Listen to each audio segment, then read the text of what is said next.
Oficialmente, tá. Oficialmente, boa noite a todos e todas. Obrigada pela presença.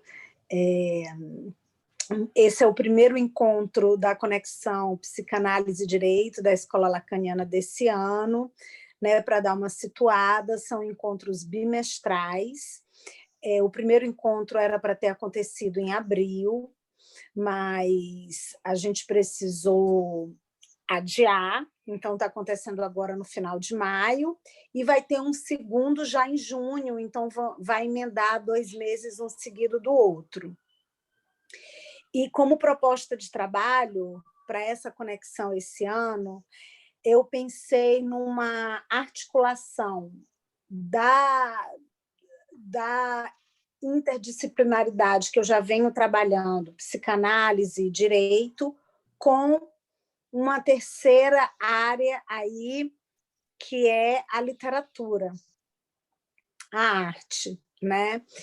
E não foi à toa, eu sempre gostei muito de literatura, mas com filhos e trabalho, etc. e tal, eu acabei me afastando um pouco, e com a pandemia e todas as angústias que estamos atravessando e todas as dificuldades, eu me peguei mergulhando de novo no universo literário de uma forma assim, bastante intensa. Então, 2020 foi de muitas leituras e releituras, e então eu pensei em alinhavar a articulação que eu já venho fazendo aqui na escola, entre psicanálise e direito, com a literatura. Esse conto do Cortázar, a gente já tinha pensado em apresentá-lo, a gente já estava trabalhando nessa apresentação, só para contextualizar um pouquinho, desde dezembro de 2019, para que fosse a primeira apresentação dos encontros a acontecer em março de 2020. E foi uma das primeiras atividades que precisaram ser canceladas justamente por conta da eclosão da pandemia. E agora, um ano depois, mais de um ano depois, né, a gente está retomando esse projeto, que inicialmente era com uma terceira participação da Ana Paula Gomes, mas a gente acabou pensando numa outra apresentação em que ela será convidada, também na articulação com a literatura, vai ficar para o segundo semestre. E então eu e Helena realinhamos, digamos assim, e reconectamos o desejo de apresentar esse conto do Cortázar, que chama Novidades no Serviço Público. A Helena conseguiu disponibilizar, não sei se todos tiveram acesso, é um conto bem curto, de um livro chamado Um Tal Lucas, e me chamou muito a atenção. A literatura do Cortázar tem tem algumas características, né? Assim, tem um viés de crítica política, ele era engajado politicamente. Enfim, além das características mais especificamente literárias, né? Que mesclam aí uma literatura fantástica, né? Mas, assim, acima de tudo, é muito presente a questão do humor. Não é do humor, é do xiste e da ironia, né? Então, eu acho que esse conto ele conversa muito com a psicanálise, porque ele é muito xistoso. Ele é, acima de tudo, um conto xistoso que faz uma crítica também extremamente atual e contemporânea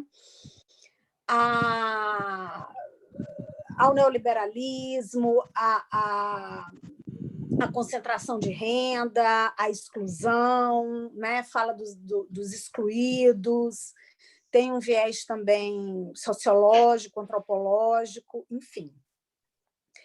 Eu vou deixar para a Helena falar mais especificamente sobre o conto, contar o conto, para que vocês entendam melhor do que eu estou falando, e a gente vai citando alguns trechos desse conto, porque eu acho que vale muito a pena. A gente não conseguiria reproduzir o Cortázar aqui, né, com as nossas próprias palavras. Sua palavra, Helena. Oi, boa noite a todos. Eu estou com som?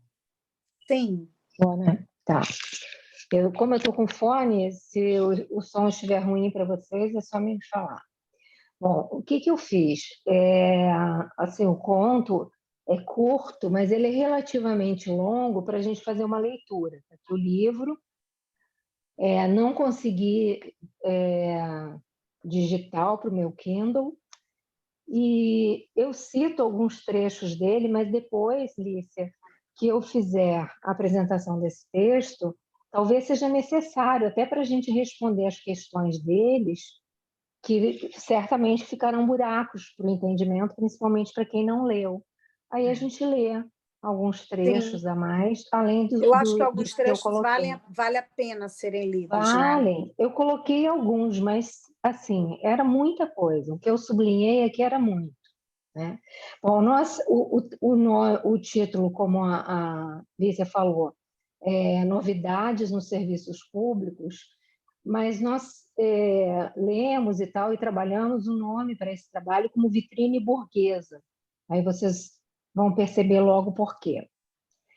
Então, vou começar aqui a leitura por um trecho do texto. Nesses cumes da civilização ocidental, pouco pode interessar hoje em dia a passagem de um Rolls Royce para um restaurante de luxo, entre galões e reverências, ao passo que é fácil imaginar a delícia estremecedora que significa descer as escadas sujas do metrô e meter o bilhete no orifício do mecanismo que permitirá o acesso a plataformas invadidas pelo número, o suor e a exaustão das multidões que saem das fábricas e escritórios para voltar às suas casas e esperar, entre boinas, gorros e casaquinhos de qualidade duvidosa, a chegada do trem em que apareça um vagão que os viajantes comuns só poderão ver durante o breve instante da parada. Um tal Lucas, Novidades nos Serviços Públicos, Júlio Cortázar.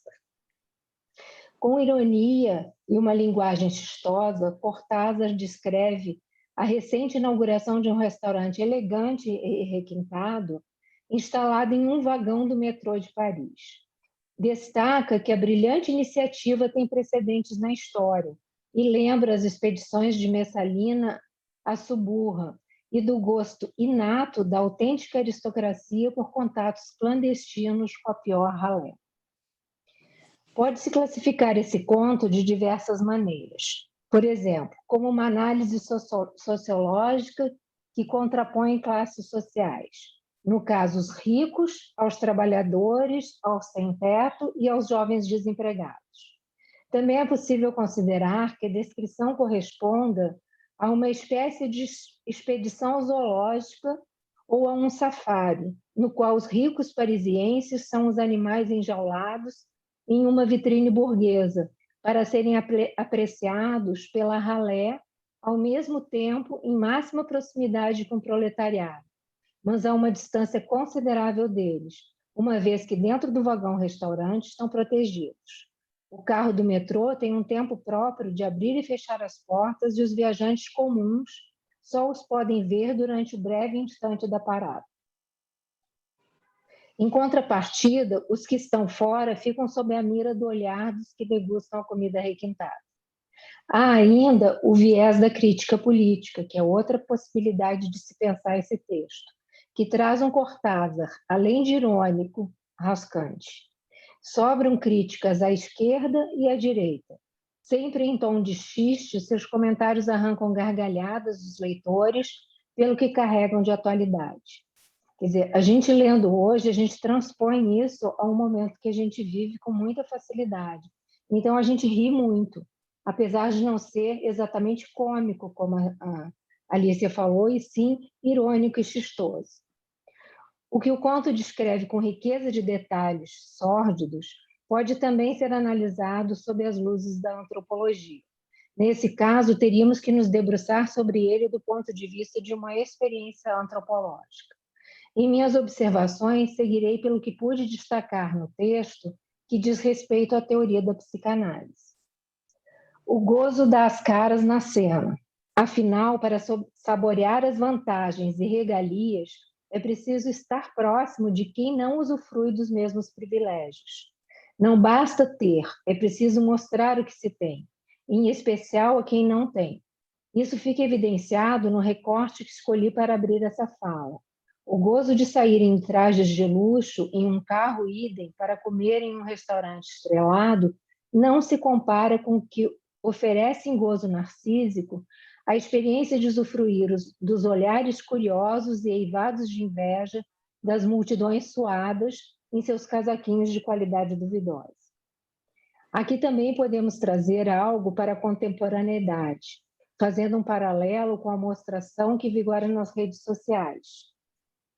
O gozo narcísico advém da mostração que a experiência proporciona. Se fosse um anúncio de cartão de crédito, terminaria com a frase: degustar os pratos da mais alta gastronomia parisiense, sendo observado pela massa de trabalhadores, não tem preço. Agora, outro trecho do texto. O prazer de uma mesa refinada se soma a uma agradável e, às vezes, útil experiência sociológica, de modo que os clientes têm a oportunidade de presenciar, em múltiplas formas, densidades e ritmo, o espetáculo de um povo laborioso. As mesas do vagão-restaurante foram estrategicamente colocadas com vista para o povo, que muitas vezes, descreve o autor, dormia de pé na plataforma após um dia de trabalho. Os boletins expedidos pela administração, no entanto, não recomendavam à clientela olhar excessivamente para a plataforma.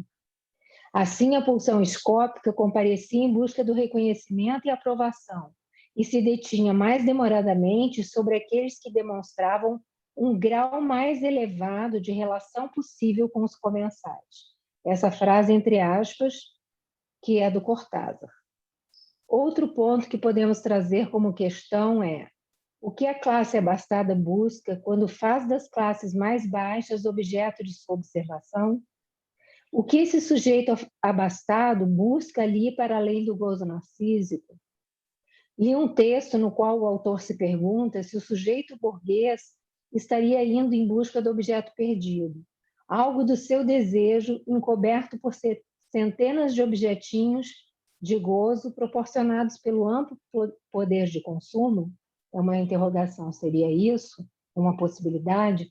Poderia esse sujeito burguês de brilho perdido imaginarizar que esse outro que sai em busca do pão de cada dia mantém, de alguma maneira, uma relação privilegiada com o objeto que para ele é sempre perdido? Sobra humor, crítica e ironia no livro. Entram na mira a segregação social e a desigualdade, e chama a atenção como a pregnância do discurso capitalista se impõe em ambos os lados da moeda.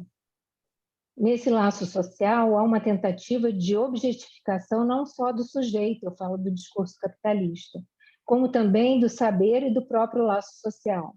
A expectativa de uma satisfação possível e plena tem efeitos, uma vez que o real insiste. Destaco um trecho em que a crítica recai sobre o operariado. Numa época em que os operários franceses tendem a renunciar às reivindicações que tanta fama lhes deram na história, contanto que possam pôr as mãos no volante de um carro próprio e se instalar em frente à tela de uma televisão nas suas escassas horas livres. Aí o autor nos dá uma amostra clara de quanto a classe operária está também envolvida pelo discurso capitalista. Logo elas, as classes trabalhadoras, que em algum momento da história fizeram toda a diferença. O que se compartilha no laço social dominado pelo discurso capitalista é o gozo narcísico. Os fenômenos de massa não elegem o líder a ser seguido. O que vigora são laços estabelecidos pela via da identificação imaginária. A voz no narrador, a única a ser ouvida nesse texto, em princípio, parece apoiar a iniciativa do Vagão Restaurante, mas sua fala é, como dissemos, impregnada de ironia. É isso o que eu pude, assim, de alguma maneira, trazer, mas tem muito mais. Esse texto dá muito mais, né, Lícia?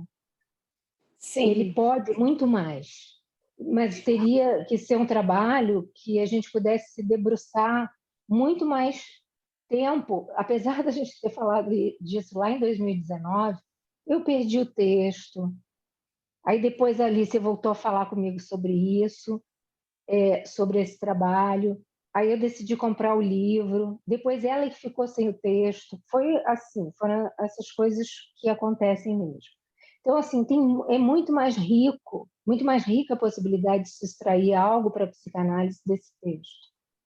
Do trabalho todo do Cortázar, né? Mas aí eu deixo para vocês esses alinhavos, esses recortes que foram possíveis para mim, e a gente poder discutir. Aí a Alicia coordena, então... Uhum, uhum. Uma outra coisa que eu queria chamar a atenção, ainda antes, enfim, de passar a palavra para vocês, no texto também, que, como a gente estava falando, ele é bastante... Ele é incomodamente atual, apesar de ser um texto se eu não me engano, de 1970 Peraí que eu vou ver aqui. não sei se é 1970. Você consegue ver, Helena? Eu anotei. O livro foi lançado em 1979. E, assim, até o Dunker, né? Ele, falando do neoliberalismo, ele coloca que a partir de 73, até ele localiza de 73 a 2008, o momento inicial do neoliberalismo, em 2008, com aquelas fraudes todas imobiliárias e os bancos quebrando, etc. e tal, ele localiza uma primeira crise, como se a gente estivesse, então, vivendo uma segunda fase do neoliberalismo. Mas assim, esse texto, apesar de cronologicamente, digamos assim, se reportar essa primeira fase, ele é muito atual. Ele chama atenção para mim, né, pela atualidade, em dois aspectos. Eu vou começar pelo primeiro, que assim, a polícia aparece nessa política neoliberal de Estado super reduzido, do Estado se retirar, enfim, né, o Agostinho até chama bastante atenção para isso quando ele comenta sobre o neoliberalismo. O Estado se retira de quase todos os lugares, mas de não todos, né? Então, por exemplo, no Estado neoliberal, a polícia é uma instituição muito presente, até porque imagina-se que assim na política do cada um por si e não Deus, a morte de Deus contra todos, digamos assim, enfim, a gente imagina desamparos e convulsões sociais, enfim. Né? Então, isso aparece aqui nesse texto, o papel da polícia como garantidora da ordem, como quem contém, quem vai fazer a contenção justamente desses pobres, dos excluídos, dos trabalhadores, sempre no tom irônico também, eu achei bem interessante. Vou ler aqui rapidamente. Nas últimas semanas, quando a informação pública desse novo serviço chegou a quase todos os setores urbanos, nota-se uma presença maior de forças policiais nas estações visitadas pelo Vagão Restaurante, o que prova o interesse dos organismos oficiais pela manutenção de tão interessante inovação. Ele é irônico o tempo todo. A polícia mostra-se particularmente ativa no momento de desembarque dos comensais. Um número variável de policiais armados acompanha gentilmente os clientes até a saída do metrô. Tais precauções são muito compreensíveis. num tempo em que a violência mais irresponsável e injustificada transforma o metrô de Nova York e, às vezes, o de Paris numa selva, a prudente previsão das autoridades merece todos os elogios, não só dos clientes do restaurante, mas dos passageiros em geral, que, sem dúvida, agradecerão por não serem arrastados por manobras suspeitas de provocadores ou de doentes mentais. Eu achei muito interessante isso também, ele ter colocado aí no rol, né, dos outsiders os doentes mentais, que, enfim, são os outsiders por excelência, né, digamos assim, historicamente falando. Então, que sem dúvida agradecerão por não serem arrastados por manobras suspeitas de provocadores ou de doentes mentais, quase sempre socialistas ou comunistas, quando não anarquistas. E a lista continua. E é muito comprida, e é mais comprida do que a esperança de pobre. E ele termina assim, com essa frase: mais comprida do que a esperança de pobre. Então, eu achei interessante que aparece, né, aí o papel dessa instituição da polícia como quem contém, né, e como quem mantém, e aí vem a ironia dele e o xiste presente o tempo inteiro, que não só os comensais agradecem, mas inclusive os próprios passageiros, ou seja, aqueles que são objeto da ação da polícia. Né? E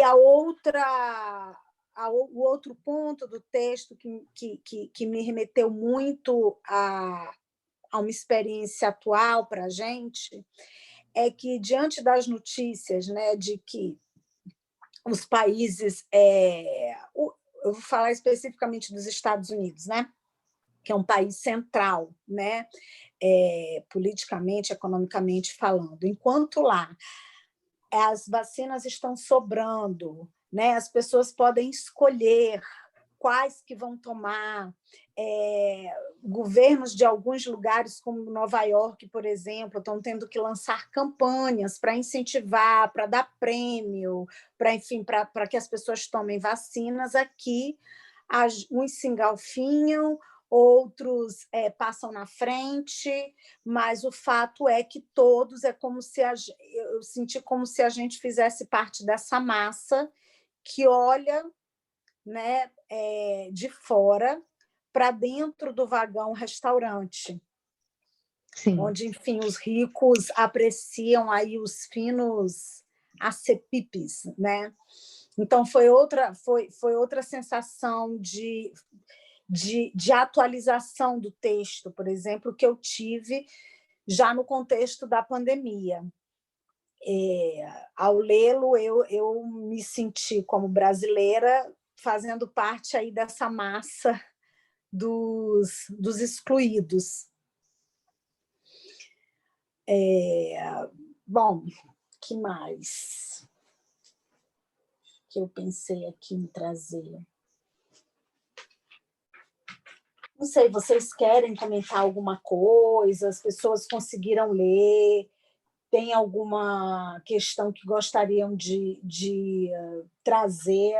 Assim, só para... Eu estava procurando aqui, não tinha achado, quando eu falei da corrente literária, né? Da qual o Cortázar, enfim, fazia parte, realismo fantástico, né?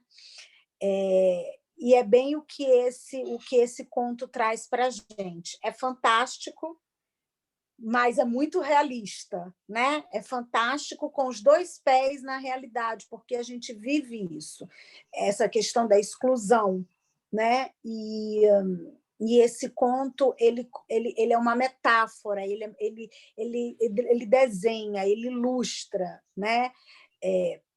De forma fantástica, de forma chistosa, de forma irônica. Até que ponto a exclusão, a concentração de renda, a diferença entre os que têm muito e os que não têm, pode chegar a ponto da classe trabalhadora ser apreciada como mais uma das iguarias exóticas ali do restaurante. Como disse a Helena, é algo da ordem de uma experiência antropológica, né? Onde Ou a zoológica, fauna... né? Porque... Hã? Ou zoológica.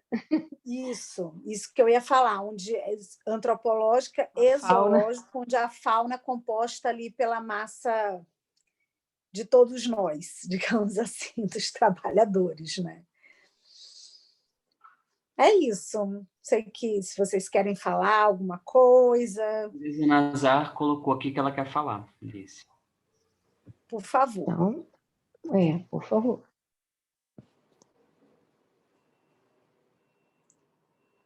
Tereza Nazar? Seu microfone está desligado. Pode ter caído, de repente. Hoje ela caiu. Pode ter caído. A Márcia colocou aqui que quer falar, de repente pode... Márcia. Eu botei aí que eu quero falar. Será que apareceu? Ah, foi a senhora. Eu confundi as Terezas, então. Ah, bom. Tereza Meloni. Desculpa. A Tereza não O respondeu. Agostinho também se inscreveu. Eu acho que a Tereza, a Márcia e o Agostinho. Anne Márcia. Bom que o Agostinho vai falar depois de mim, porque eu ia mesmo pedir para ele dar uma ajuda. Em primeiro lugar, eu gostei muito de vocês terem selecionado esse conto. Eu já tinha ouvido falar do eu falo Cortázar, né? E achei a maneira dele escrever assim, como é cortante, né? Como esse humor, como esse sarcasmo, como esse é cortante, como esse é profundo. Então, gostei muito do ponto de vista da literatura, da seleção, da escolha que vocês fizeram. Quando eu li, eu fiquei aí. E é lógico que atualizei com o que a gente está passando hoje. Aliás, hoje não, a gente está passando isso há muito tempo, né? Sim. Só que com hoje a coisa ficou escancarada. Agora, ouvindo a Helena, a cabeça da gente é uma coisa assim incrível, né? Ouvindo a Helena aqui e tal, eu me lembrei, por pura associação, e eu acho que Agostinho e outras pessoas podem me ajudar um pouco mais, daquela passagem de uma cena trazida por Santo Agostinho a partir de uma pintura, que eu não sei o nome, que trata da inveja, do menino que vê uma criança sendo amamentada. E o Lacan trabalha essa passagem da inveja com o encaminhamento para o desejo. E a Helena tomou pelo encaminhamento do gozo. Eu acho que isso faz toda a diferença. E outra coisa também assim, é que naquele conto, quer dizer, é um quadro, né? Em que há uma participação, um depoimento de Santo Agostinho sobre a questão da inveja, e o Lacan toma isso, né, para trabalhar a questão do desejo. Só que, assim, até onde eu posso fazer a diferença entre as duas situações, né, do desejo, da inveja encaminhando para o desejo, e da inveja encaminhando para o gozo devorador, como vocês colocaram, né, e fizeram esse encaminhamento aí pela cena do metrô. É que essa diferença é que uma coisa é a contingência do acontecimento de se deparar com uma criança sendo alimentada, eu estou usando alimentada de propósito em vez de amamentada, e eu não estou sendo alimentada. É uma coisa da contingência, enquanto o outro é uma coisa orquestrada. Há uma intenção, né, do Estado de fazer essa separação e de causar isso que a gente poderia chamar de inveja, não sei se pode chamar nos dois lados. É essa a minha contribuição, eu só vou até aí, mas eu acho que isso dá um bom pano para a manga. Verdade. Obrigada. Eu posso só falar uma coisa? Assim, eu coloquei a inveja do lado dos que não têm acesso à comida e o gozo do lado dos que estão comendo. Lógico, E não... lógico. Tá, não, porque eu achei que vocês tivessem entendido ao contrário. Não, mas aí a questão do gozo não importa de que lado está, a questão é que se recorta o gozo. É isso. Sim. Não é É gozo que- de fulano ou gozo de ciclano, é o gozo enquanto estrutura, entendeu? Sim, mas ali na imagem de Santo Agostinho, o que há é uma possibilidade de uma abertura para o desejo do lado do menino que olha, né? E eu estou Helena, falando eu não estou me sentindo capacitada de teorizar nesse momento em detalhe isso, por isso eu estou deixando a questão em aberto. tá? Não, é só porque eu entendi dessa maneira, por isso que eu estou Aí não vamos fechar a questão, minha proposta é deixar a questão em aberto. Agora é a Márcia, né? Posso falar? Pode. Gente. Tá. Sim. Bom, eu pensei em algo parecido. É que no ano passado a gente estudou esse mesmo texto que a Teresa acabou de citar e falar, e falamos bastante nessa questão da inveja e etc. E veio para a gente, nos grupos de estudo, uma questão importante, que são essas visitas à favela, as festas na favela, que são para a burguesia ir à favela e assistir o favelado. E eu não pude deixar de, quando ouvia vocês, me remeter a isso. E diria mais, eu fiquei pensando que há um gozo da parte de quem, enfim, está no trem, ou de quem vai à festa, de quem vai ao tour na favela para ver a favela e conhecer, mas há um desejo muito parecido com o do menino também, de quem fica do outro lado, eu imagino, né? Do menino do Santo Agostinho, lá, que Lacan estuda, e pelo menos a interpretação do nosso grupo, esse mesmo lugar do menino ocupado pelo favelado que está vendo chegar à sua festa artistas globais, pessoas importantes, numa festa, e aqui chega aquele povo de Jurerê Internacional chique, jogador de futebol que vem visitar Florianópolis, indo na festa na favela, em meio à pandemia, que nem se devia estar indo à festa, né? E assim, em que lugar é esse, né, que as pessoas estão se colocando? Então, eu achei o texto perfeito, porque e se encaixa muito com esse momento atual que a gente vive, em que se mantém, de alguma maneira, procurar o gozo nesse lugar, né, enfim, talvez lá na pobreza, na favela, eu encontre isso que eu não estou encontrando aqui junto com os pais, enfim, eu fiquei pensando nisso. Sim. É isso, está ótimo, Márcia. Eu acho que você pegou bem a questão, o ponto aí que a Teresa também tinha levantado. Eu não tinha lembrado dessas excursões à favela. E, curiosamente, a música, né? É uma favelização da Park Avenue, é isso? Sim. A música que ele cita. Sim. Não, e, na verdade, a gente está nessa atualidade, né? O funk é a música da burguesia, né? E ao mesmo tempo, a música que saiu da favela, enfim. Que gozo é esse que estamos buscando, né? Ou que a nossa... enfim.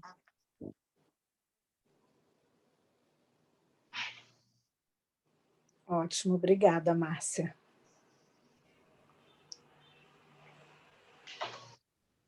Agostinho. Agora, Agostinho. Boa noite, gente.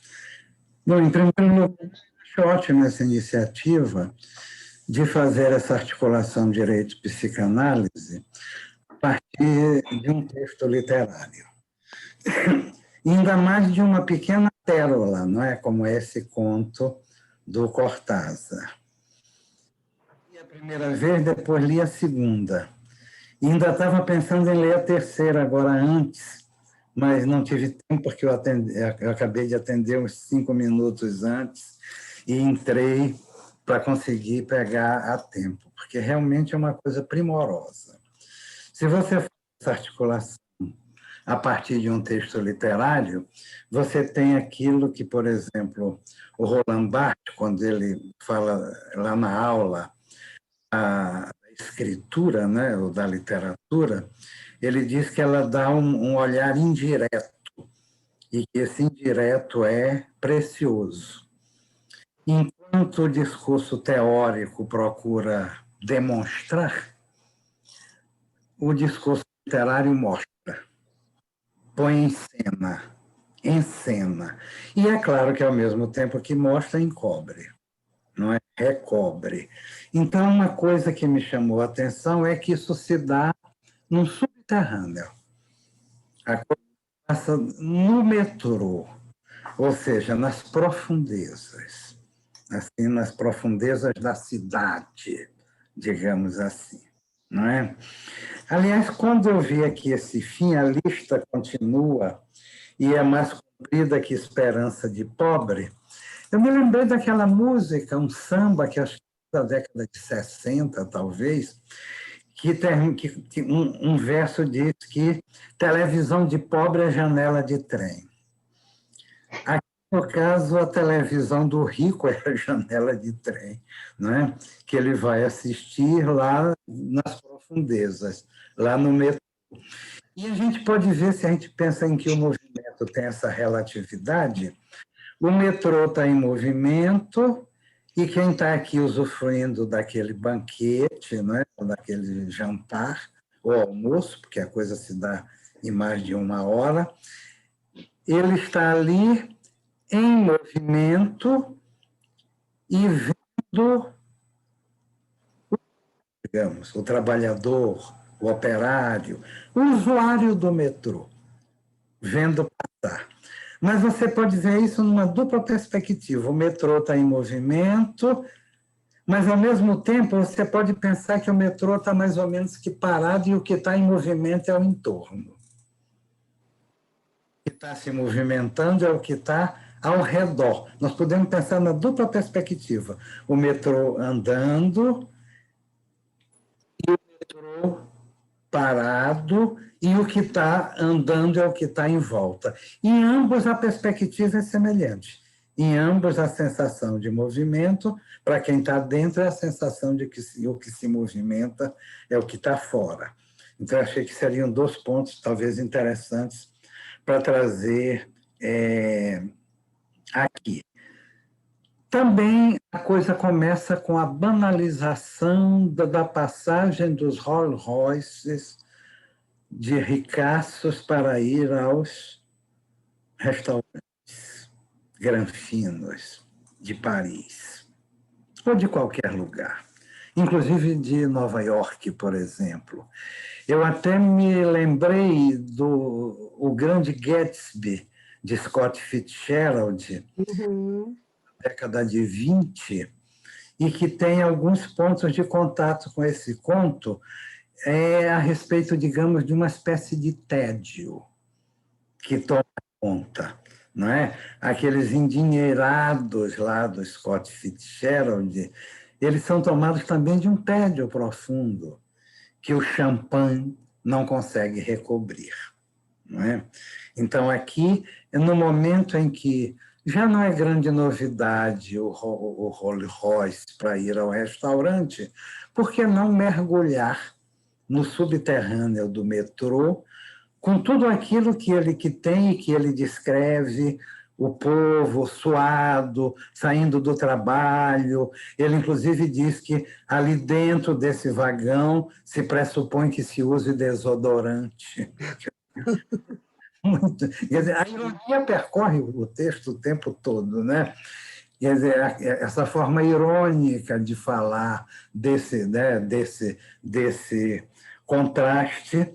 Então, aquilo tem numa outra espécie de suplência, digamos, ao que já fracassou de alguma forma, como espetáculo e como usufruto de um gozo, nisso de ir de Rolls Royce para os restaurantes de luxo. Então, o sujeito que está ali dentro, ele ao mesmo tempo vê e é visto, não é? Esse olhar de inveja que é lançado, ao mesmo tempo ele está num lugar público, mas aquilo é protegido. Eu acho que a articulação que você fez, Lícia, com o neoliberalismo tem tudo a ver, embora seja um tempo ainda, poderia dizer, pré-neoliberal, porque é um momento em que a coisa ainda está muito incipiente, está começando aquela experiência concreta neoliberal que foi a ditadura de Pinochet no Chile, foi uma espécie de laboratório, não é? Mas que justamente é isso. Quer dizer, mostra qual é a última instância do Estado, que é a República. A polícia, afinal de contas, está lá para garantir. E quando aqueles burgueses, vamos chamá-los assim, aqueles ricaços, saem do vagão, a polícia está pronta para fazer uma espécie de cordão de isolamento, para protegê-los enquanto eles se encaminham lá para os seus carros, né? Então, realmente, eu acho que essa ideia da vitrine é uma ideia muito interessante, porque, ao mesmo tempo que eles estão ali numa vitrine, eles estão olhando também para a vitrine, que é o entorno do metrô. Então, essa espécie de olhar duplo, digamos assim, de ver e de dar-se a ver, mas só que em posições assimétricas.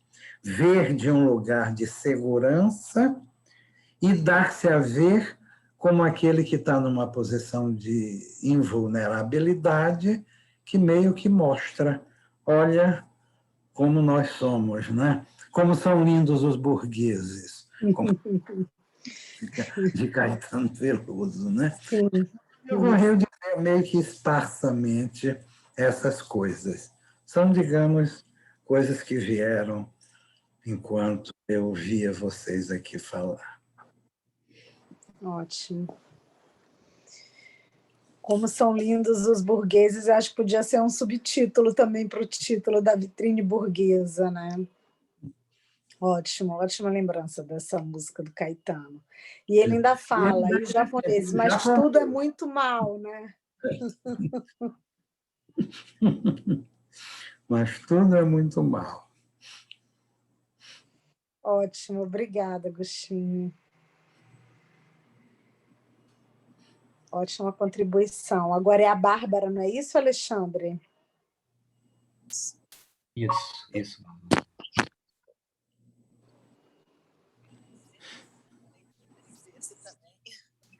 Gostei bastante.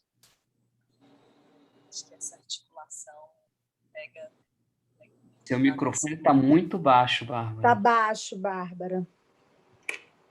Está melhor agora? Tá. Estava agradecendo e falando que esse tema, enfim, me atrai bastante.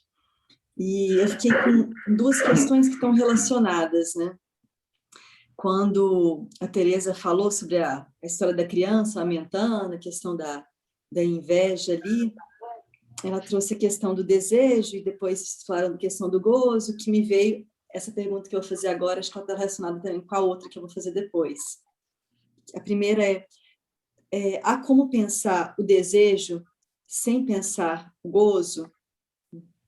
Falando aí da questão da inveja mesmo, né? Da questão do olhar aí. E pensando, para falar a outra, né? Porque que ela me veio, a experiência, assim, bom, eu saí de uma cidade pequena, né? Comparado com o Rio de Janeiro, né? E chegar no Rio, mas assim, não foi só o Rio de Janeiro, né? Quando eu fiz a experiência de ir para Paris, eu também senti isso. Depois do Rio, a experiência de estar em cidades grandes,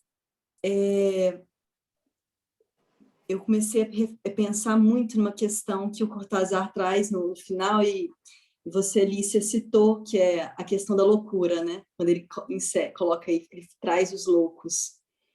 Porque ficou muito forte isso para mim, assim, como falar assim, do jeito que atravessa, né, na minha cabeça, né? Como a cidade grande pode parece que enlouquece as pessoas, né? Quantidade de pessoas que aparentemente, vamos dizer assim, parecem ter saído da caixinha, né?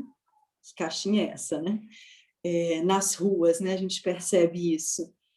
E eu estou falando sobre isso porque isso puxa uma questão que eu estou adentrando agora e que eu queria trazer para vocês, né? Que é essa relação, né? Como é que é essa relação entre as modalidades de gozo, né?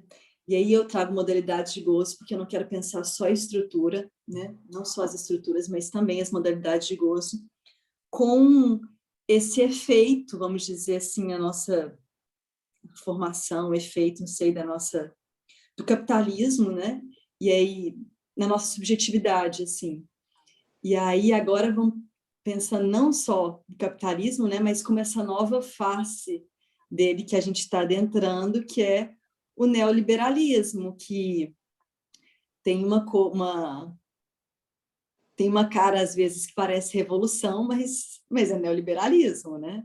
Como ele consegue, esse capitalismo, ele consegue modificar, mas ele ainda fragmenta as coisas, né? E a gente, mais uma vez, perde o todo, né? Trazendo aí, por exemplo, até a experiência que vocês trouxeram da questão da favela, né? Não, né? Aquelas pessoas que elas estão indo para a favela, elas não estão se aproximando da pobreza, né? Eu até fico pensando, será que o gozo aí com a pobreza? Parece que não, né? Tem uma fetichização aí. Será que a gente pode pensar em perversão, né? O que é? Porque tem uma fragmentação ali, é vendido uma experiência, né? O neoliberalismo trabalha muito com isso, né? O turismo, vou vender uma experiência. Ninguém quer saber de fome, de miséria, dos cheiros, os cheiros, né? A questão dos cheiros, né? A gente recalca, né? Não, isso daí, essas festas, elas não trazem isso, né? Então, que favela é essa, né? Enfim, era isso. Obrigada, Bárbara. Nossa, quantas questões interessantes assim você trouxe para a gente pensar. Vamos ouvir o Pedro, e aí eu acho que a gente tenta retomar, né? Muito obrigada, foram ótimas.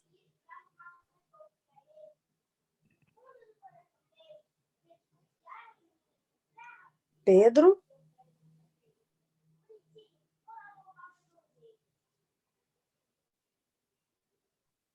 Alô, tá me ouvindo, Lícia? Agora estou. Oi, tudo bom? Boa noite, pessoal. Boa noite. Eu queria fazer um comentário, saindo um pouco do conto, né?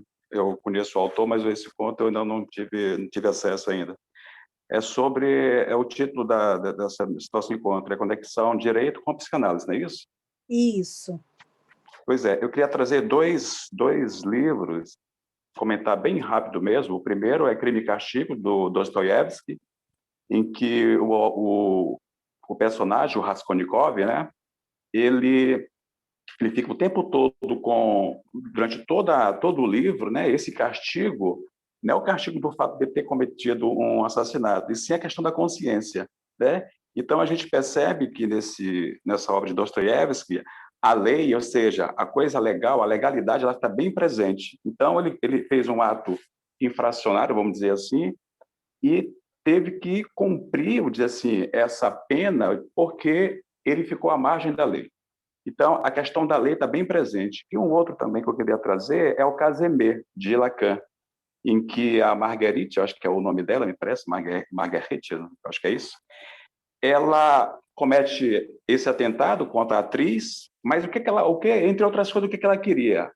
Ela queria fazer parte daquela sociedade, ou seja, ela queria uma punição, mas, no fundo, ela queria ser vista como uma cidadã, alguém que fazia parte daquela sociedade. Então, a lei está presente de novo nessa questão. Agora, trazendo para os nossos dias, essa é a pergunta que eu gostaria de colocar, é que eu me lembrei que, na época da escravidão, né, teve uma lei, Eusébio de Queiroz, lei de 1826, quando foi proibido o tráfico negreiro, né? Por quê? Porque a Inglaterra estava em expansão, estava em plena Revolução Industrial, e não era mais interessante ter essa questão de escravidão nos países. Por quê? Porque ela queria mercado para consumir as suas manufaturas. Então, foi criada a Lei Eusébio de Queiroz, em 1826, né? Só que essa lei ficou conhecida como Lei para Inglês Ver, ou seja, existia a lei, mas a lei não era cumprida, né? Então, trazendo para os nossos dias, é isso que eu queria fazer, o que eu queria perguntar, o nosso direito hoje não está caminhando para duas coisas. Uma, formar um sujeito através da sua subjetividade, em que existe toda uma formação, que eu não quero entrar em detalhes agora, em que o direito vai ficar à margem, vai ficar aquém, e esse direito, daqui a uns 10, 15, não sei, se transformar nessa frase, lei para inglês ver? Obrigado, hein? Ótimas questões também, Pedro. Muito obrigada. Eu acho que eu vou começar de trás para frente. Isso que você está trazendo... Só uma coisa. Tem um comentário aqui da Gisele, você quer que eu leia? Ela botou aqui no chat. Sim. Ela botou assim: mostrar a sua riqueza para os pares, que graça tem? O que estimula é mostrar para os que não têm o quanto você tem. Bem parecido com o fenômeno de superexposição nas mídias sociais. Sim. A gente até pode pensar em mostrar o que você tem para os seus pares, tem tudo a ver com o narcisismo das pequenas diferenças do Freud, né? Eu acho que são duas categorias, digamos assim, de distração de gozo e de narcisismo presente, né? E para mim, é claro que, como a Helena, o Agostinho, você está trazendo, tem uma dupla vertente, né? Eles veem e são vistos. Mas assim, o que ficou para mim que mais me chamou a atenção no texto é que eles queriam ver. Essa é a impressão que eu tenho. Eles queriam viver uma coisa diferente do Rolls Royce, né? Eles queriam uma experiência antropológica. O fato deles serem vistos, estarem ali numa vitrine, eu acho que foi tipo um efeito colateral ali do pacote, né? A sensação que eu tenho. Né? Mas quando ele começa falando, que ele traz o trecho do Rolls Royce, de que já não tinha... É o tédio, né, que o Agostinho trouxe, né? Como se, diante realmente de tantos excessos, houvesse uma certa...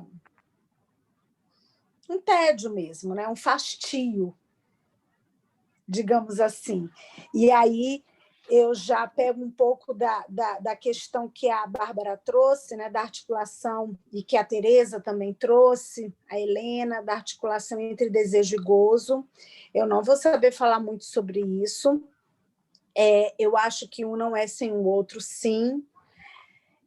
Oi, Dete. Eu acho que um não é sem o outro. A questão é o que você pode fazer com o desejo para que você não fique tão à mercê do gozo. Eu penso, numa das articulações que eu penso entre uma coisa e um não é sem o outro, né? Não dá para falar de desejo sem gozo, né? Mas o que eu acho que a gente pode pensar nesse par, digamos assim, não é bem o par, não é bem a expressão, enfim, mas é que que é, inclusive, uma das coisas que a gente busca na condução de uma análise, né? Que o sujeito possa a ceder ao desejo e abrir mão de certas posições gozosas. Então, eu acho que esse é um ponto.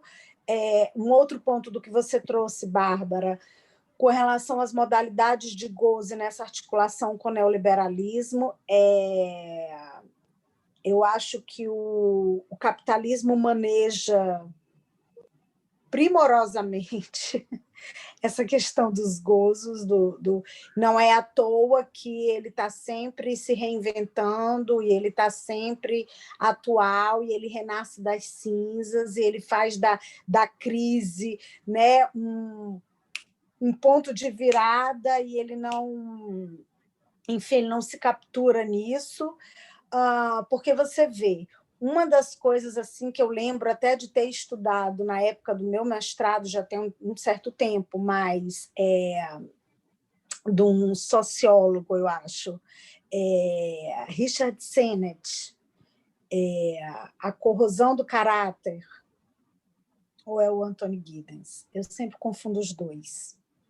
Mas um dos dois, no livro A Corrosão do Caráter, fala justamente de toda essa fragilidade que o neoliberalismo impõe aos trabalhadores, na medida em que o Estado vai se retirando, e como é que isso fragiliza, inclusive psiquicamente, o sujeito, que até a noção de caráter, que era calcada em coisas que perduram ao longo do tempo, ao longo dos anos, isso fica complicado, daí o título do livro, A Corrosão do Caráter.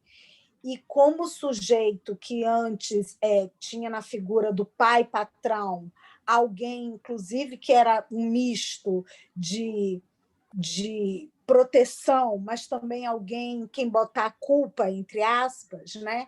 Quando o poder deixa de ficar encarnado, personificado e fica totalmente anônimo, uma das, né, acho que uma das modalidades de gozo aí do neoliberalismo é de fazer do sujeito ele não só fica mais vulnerável, fica mais só, como ele é responsável pelo fracasso.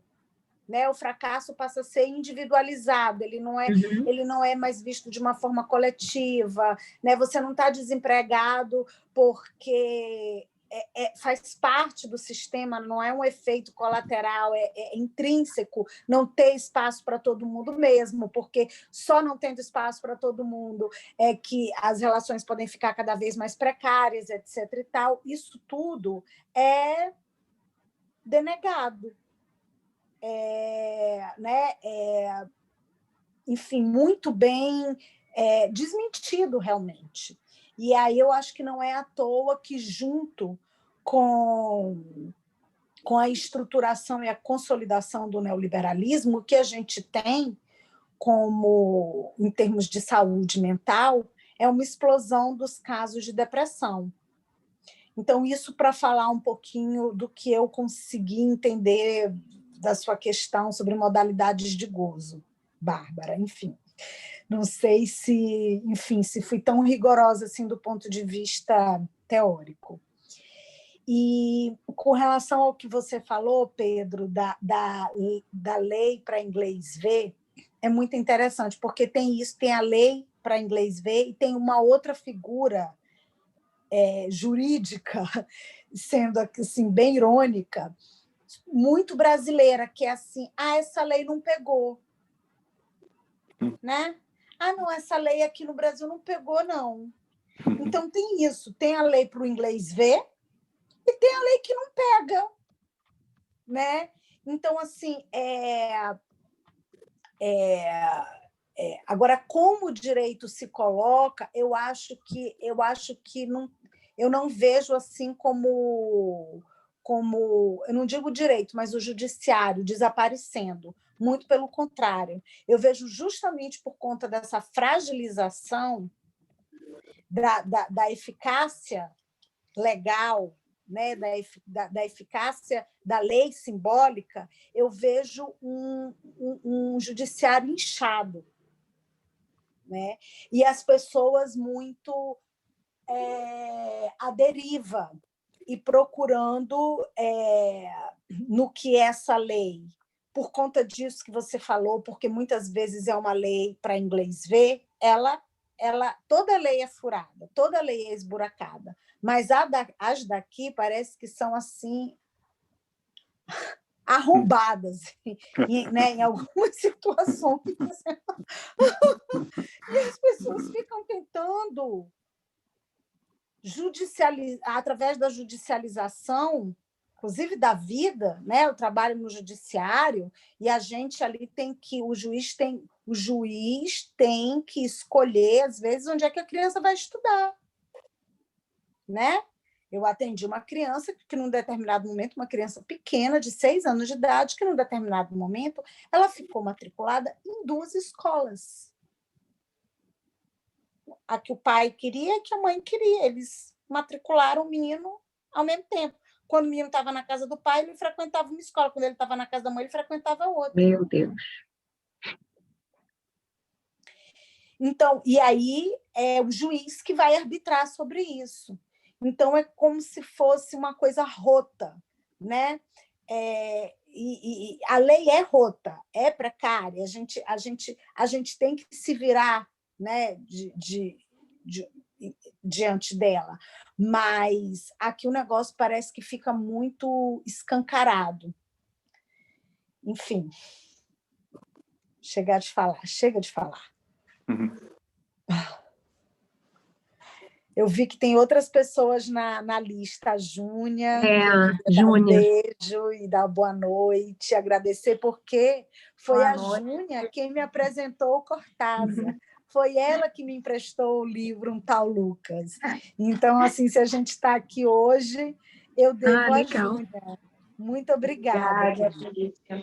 Eu li o texto tem mais de 20 anos, então era outro momento, né? Era um governo Alfonsín, ainda na Argentina, né? E eu me lembrei, Lícia, na fala da Bárbara, muito importante na influência do capitalismo nisso, porque os argentinos falam e celebram Cortázar como um escritor lido por todos, peronistas e antiperonistas. Isso é um humor, né? Um humor negro, assim, que eles brincam, que eles falam que Cortázar é lido por todos, peronistas e antiperonistas. Isso aparece no texto o tempo todo, né? O metrô é quase que uma instituição, né? Na Argentina, deveria chegar a todos. Foi a primeira grande capital que teve metrô na América do Sul. E também outras questões, né, que eu acho que tem muitas semelhanças com o nosso processo democrático tão jovem, tão frágil ao mesmo tempo, né? A Argentina está na vanguarda de algumas leis, né? Então, a instituição de 6 horas de jornada de trabalho para pessoas que vêm de licença por saúde mental, também a Argentina foi o primeiro país, né, a instituir essa lei. Recentemente, em 2015, também na América do Sul foi o primeiro país a instituir os contratos de trabalho específicos para transgêneros, né? Então, eu acho que o livro também, o texto é de 77, né? A Argentina estava em plena ditadura militar. Eu acho que todos esses componentes fazem parte do texto e dizem o que ele é e a que veio. Então, acho que tanto a fala da Bárbara quanto a sua fala trazem esse momento, né? Sim. E ilustra bastante, o conto ilustra muito isso, né? Esse momento pós-reabertura. Sim, isso mesmo, é interessante isso que você trouxe, eu não sabia dessa curiosidade, que ele era visto como, lá na Argentina, como um autor lido tanto pelos peronistas quanto pelos não peronistas. Ele era até crítico, né, do peronismo, mas eu garimpei dele uma frase que eu acho que eu até postei no Instagram, não sei se eu vou conseguir achar, mas que justamente ele coloca isso, né, que um escritor, e eu até ampliei, que um artista, né, que submete, né, que submete a sua arte a sua produção totalmente a um viés político, o que ele consegue é uma obra medíocre. Então, e ele era muito criticado, apesar de ser super engajado politicamente, né?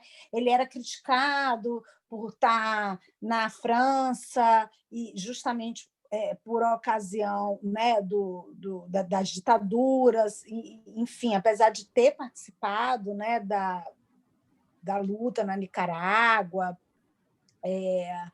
ele era sempre cobrado nesse sentido, e hoje eu e a Helena conversando sobre isso, ela lembrou das críticas que o Chico Buarque sofreu também na época em que ele estava em Paris, e aqui estava, enfim, né, eu acho que estava em curso a questão do Guarda impeachment. muitas semelhanças com o nosso processo, só que o nosso processo é um pouco mais recente, né? Mas tem muitas semelhanças.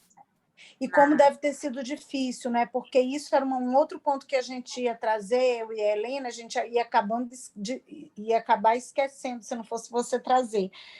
Como, pelo pouco que eu li, né? Imagina, não sou uma conhecedora dele, assim, mas pelo pouco que eu li, eu imagino que deve ter sido difícil para ele fazer resistência, né? a essa expectativa que é extremamente autoritária, né? E que está presente na direita, mas que está presente na esquerda também, de encaixar, de enquadrar, de dizer o que você tem que fazer, o que você tem que fazer com a sua arte, né? O que você tem que fazer com o seu trabalho, o que você tem que fazer com a sua vida, né? E ele foi pressionado e criticado por isso. E eu acho isso muito atual também. Não é à toa que a Helena lembrou, né, dessa temporada que o Chico Buarque passou em Paris. Não era quando ele estava exilado, foi agora, por ocasião, em 2016, se eu não me engano, foi por agora, ocasião do impeachment da Dilma, né? E que a gente vive muito nisso, né? Assim, você não pode discordar um pouco de quem esteve no poder, ou de, né?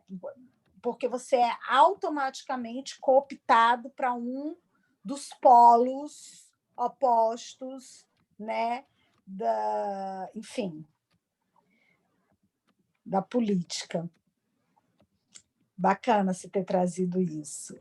É isso, o livro é um tal Lucas, isso mesmo, é um conto que está dentro desse livro. E que é um livro que é interessante porque esse tal Lucas é um pouco Cortázar, né?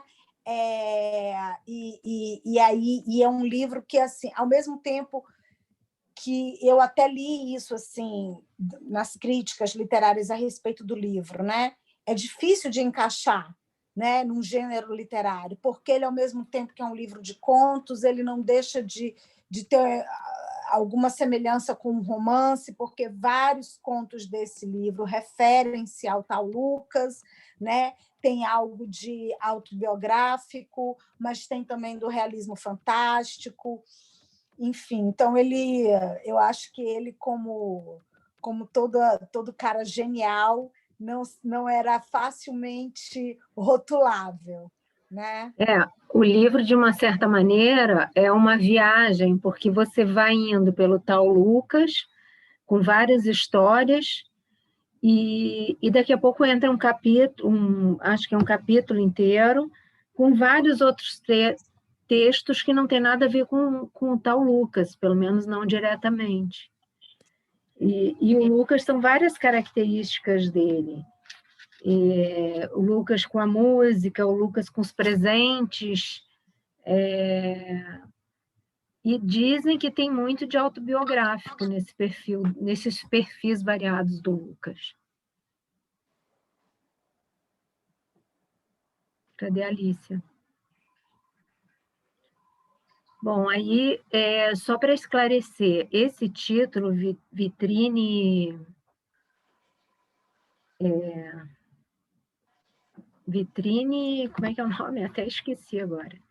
Que teve alguém aqui que achou que esse era o título do Vitrine Burguesa. Nós é que demos esse título para o trabalho hoje, para trazer para a discussão. O livro é um tal Lucas, E o conto é Novidades nos Serviços Públicos. É isso. Tem mais alguma questão? Qualquer Teresa coisa... Meloni disse que queria falar alguma coisa. Quem? Teresa Meloni. Meloni, fala. Por favor. Tem que Está sem liberar seu som. microfone. A senhora está sem som, Teresa Meloni. Estou tentando liberar o seu áudio. Aceite.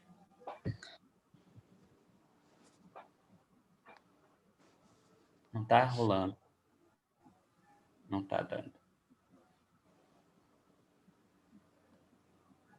No computador é do lado esquerdo, no microfonezinho, lá embaixo. Ó. Tem um microfonezinho. É só clicar ali. Foi. Não. Foi agora. Foi. Fácil, pronto, enfim. Primeiro, eu queria agradecer a Alice, ela apareceu de novo. É tão bom quando você traz um tema, né, que você, de alguma maneira, recorta uma questão teórica da psicanálise a partir de uma vivência muito interessante. E agora, te ouvindo de novo, eu pude articular algumas coisas mais em relação a esse gozo, né, pensando assim, no Estado, o Estado, né, como você disse, engraçado, você diz o Estado se ausenta, ele se ausenta ativamente. Sim. Ele se isenta ativamente, né? Não é uma isenção tipo estou fora, estou dentro, né? Então, eu fiquei pensando no Estado, de alguma maneira, como encarnando esse gozo do outro. Eu também não sou uma especialista em gozo, ainda mais do outro, mas, enfim, me faz pensar que isso tem dois desdobramentos, né? Do gozo fálico, que é o menos fi, né? Do gozo submetido à lei, da castração, e do gozo do mais gozar, né? Que é esse gozo do discurso capitalista, né? De alguma maneira. E aí eu fico pensando que a diferença é essa isenção ativa do Estado que dá esse encaminhamento, entendeu?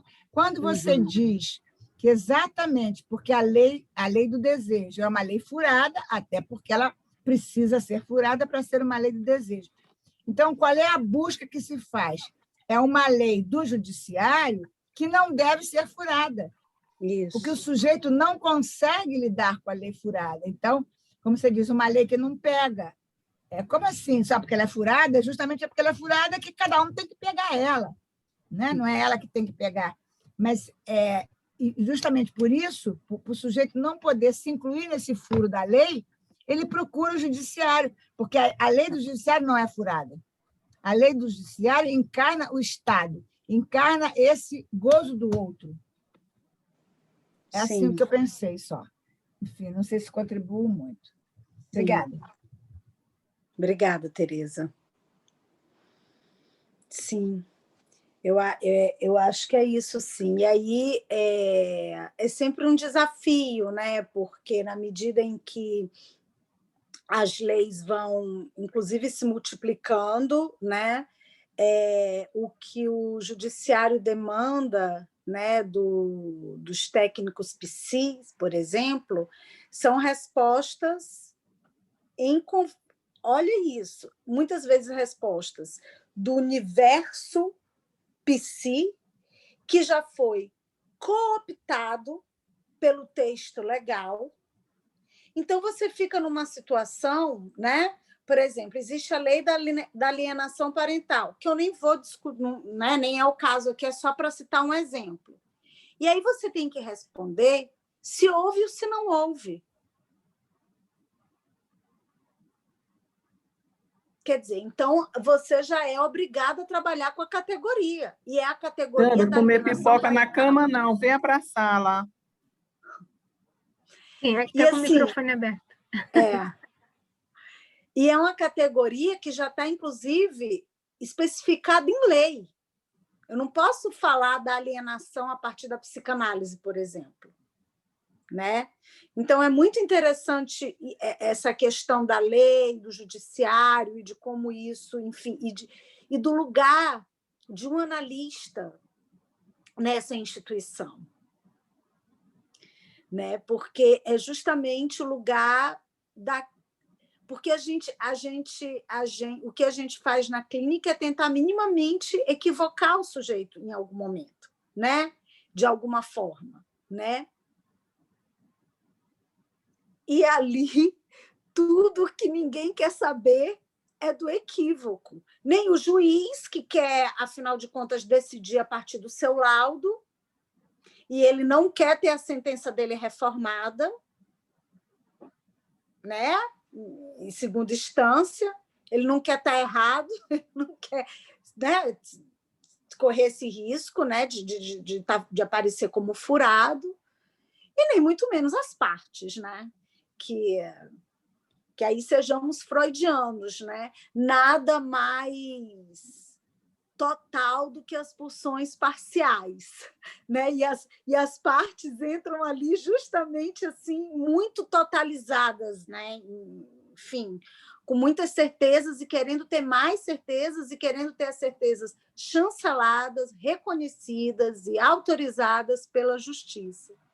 Então, essa questão até que a Bárbara trouxe do gozo, enfim, e que o Lacan fala, né, que é função do direito repartir, distribuir, né, e, enfim, o gozo, né? Mas, pegando aqui o nosso querido Chico Buarque, é o que não tem governo nem nunca terá. Então, né, como é que a gente, enfim, faz essa costura aí?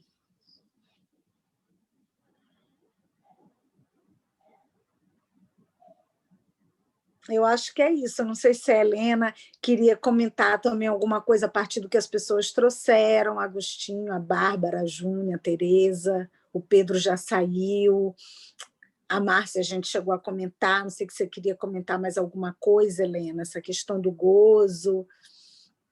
Não, eu achei que você, tanto quanto possível, respondeu super bem. Colocou mais questões, mas foi ótimo. Acho que, por mim, tá ok. Acho que foi ótimo então... aqui hoje. Foi sim. Eu ouvi hoje a Kel falando, mas isso foi em 2016, da arte como uma fresta, né? Assim, como uma possibilidade de lançar um desejo e de relançar, inclusive o imaginário mesmo, que tem a ver com sonhos, que tem a ver com ideais, enfim, né? Essas coisas todas que às vezes a gente, né, nós lacanianos, às vezes a gente malha muito, né? O imaginário, mas que assim, é o que nos ampara também, né? Em certos momentos, assim.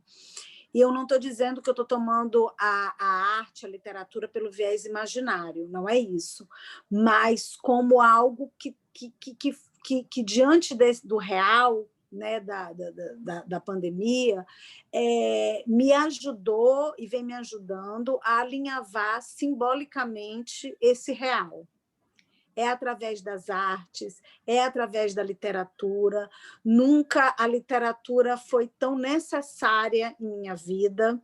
Então, assim, daí a ideia, né, desse ano fazer a conexão a partir da literatura, e foi o que o Agostinho trouxe, né? Eu não vou saber falar tão bem quanto ele falou, Agostinho, se você pudesse repetir, porque eu achei tão...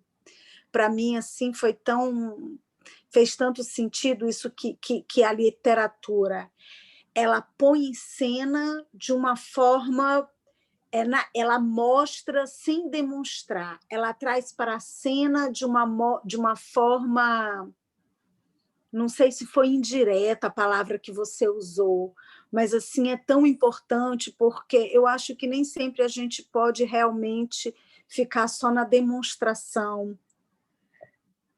só na comprovação ou na teorização. Às vezes a gente precisa realmente do suporte, da suplência da arte para colocar em cena